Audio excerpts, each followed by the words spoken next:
Everybody wants to know what I would do if I didn't win.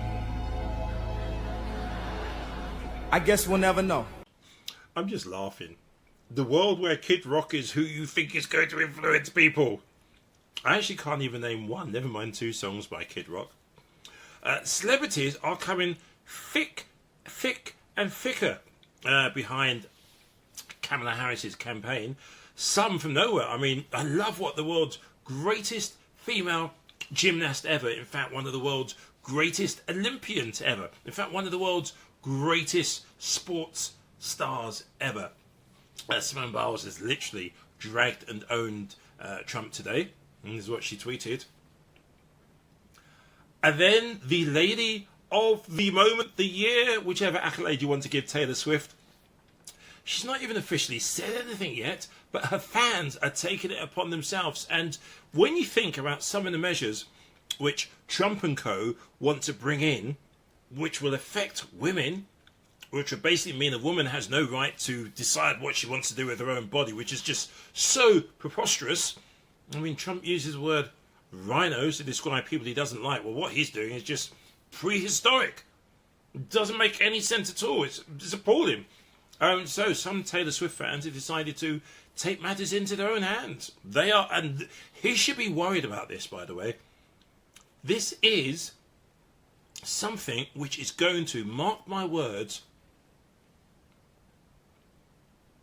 get huge. And Taylor said nothing yet, by the way.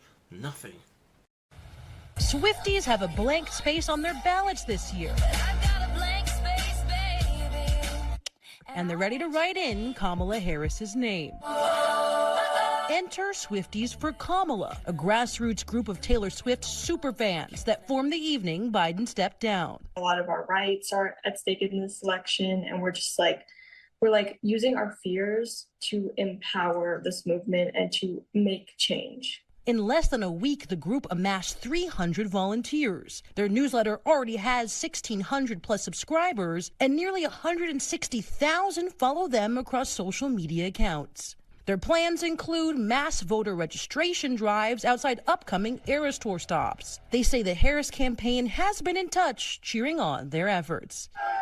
But they're not waiting for Taylor's sign-off to get started. It would obviously be great if Taylor did endorse, because we've seen what kind of power she has to mobilize. But I think that that's not what we're waiting for. We have a lot of autonomy as Swifties within our own community to empower ourselves to make action. Though rare, Taylor Swift speaking on politics has had an impact in the past. After a single Instagram story in 2023 encouraging fans to register to vote, Vote.org saw more than 35,000 new applicants. And she's been more directly involved with Democrats, too. She endorsed Joe Biden in 2020. In an audio clip from Variety, Trump acknowledged her dissent. I think she's liberal. She probably doesn't like Trump, but I hear she's very talented. But now the Swifties see an opportunity to make Taylor's vow come true once more. Fan communities are one of the most powerful things in the world right now. It makes me feel motivated to create a substantial movement that can really impact this election. Of course, none of this can be done for free. Organizers say the group has grabbed attention of big progressive PACs who are floating donations to the tune of tens of thousands of dollars. Andrew, Rhiannon? We'll see what Taylor Swift does, see if she endorses anyone. Brittany, thank you for that. Other thing, just from a security standpoint, Taylor Swift comes out against Trump. I don't care if they write that. I'm sad that I didn't 2 years ago, but I can't change that. I'm saying right now that this is something that I know is right, and you guys, I need to be on the right side of history. And if he doesn't win, then at least I tried. Taylor, here's the problem. I just want to read you what I wrote, and I'm going to try to start. I just really want you to know that this is important to me. I totally agree with the issue. Have you heard first? Yes, I've read the entire thing, and the bottom line right now, I'm terrified. I'm the guy that went out and bought armored cars. I worry for her safety as much as anybody does, maybe more. It really is a big deal. She votes against fair pay for women. She votes against the reauthorization of the Violence Against Women Act, which is just basically protecting us from domestic abuse and stalking.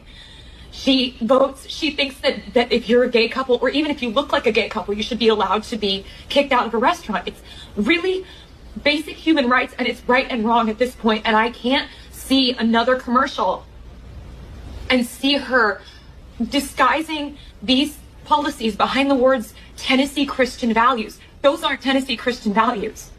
I live in Tennessee. I am Christian. That's not what we stand for. I need to do this. I need you to just, I need you to forgive me for doing it, because I'm doing it.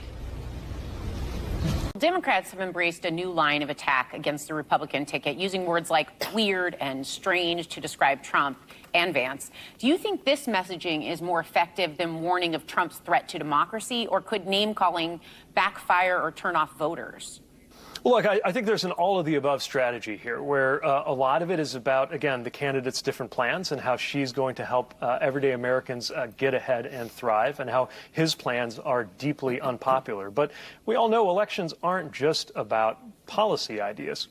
Part of what's at stake here is just what it would feel like to be an American if guys like Donald Trump and J.D. Vance were in charge and were in our living rooms for another 4 years or more. And I think what that's reminding us of, pointing out how strange and odd and off-putting they are, is a reminder that we all want a different kind of politics. We don't want to go back to having it feel like we're getting punched in the face every time we watch the news or look at our devices. That darkness, that chaos, that isn't how it has to be.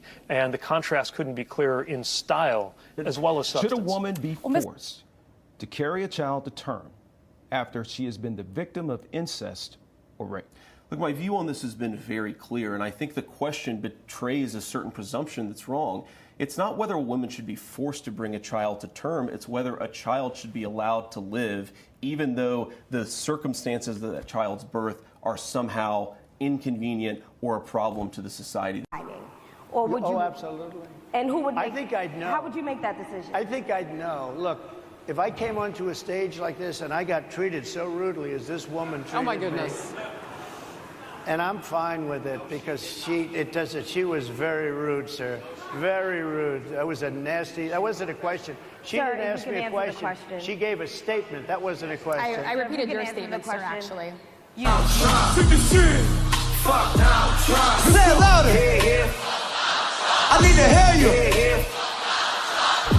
Yeah, yeah. Say it louder. Yeah, yeah. Fuck Donald Trump. Yeah. Say it louder. Fuck Donald Trump.